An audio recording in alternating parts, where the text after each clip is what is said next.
Samantala, isa na namang karangalan ang natanggap ng Pilipinas dahil sa natatanging pang-akit nito ng turista. Yan ang alamin natin sa report ni Sam Ramirez.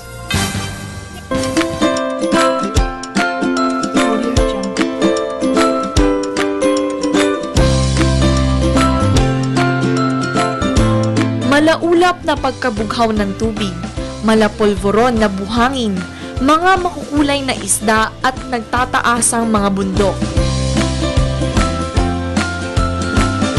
Tunay ngang isang paraiso na maituturing ang El Nido, dahilan upang magpunta dito ang libo-libong mga bakasyonista kada taon.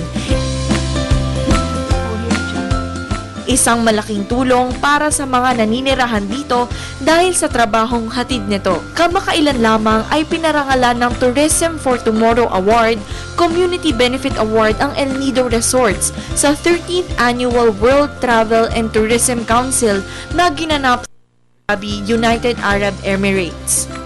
Tourism initiatives na may kalakip na pag-unlad para sa mga lokal na naninirahan sa lugar at suporta para sa pag-unlad ng komunidad ang ilan lamang sa mga kadahilanan kung bakit ginawaran sila ng parangal na ito. Kasama dito ang pagbibigay ng trabaho sa mga taong mula sa lugar, pagbibigay ng microfinance support sa mga staff at ang kanilang pakikipagtulungan sa lokal na komunidad sa mga plano sa iba't ibang aspeto. Ang Tourism for Tomorrow Awards ay isa sa pinakamataas na parangal sa industriya ng travel and tourism na maaaring ibigay ng World Travel and Tourism Council, isang global forum ng mga CEO at chairperson ng mga nangungunang travel and tourism companies sa mundo. Nag-uulat para sa Telebisyon ng Bayan, Sam Ramirez.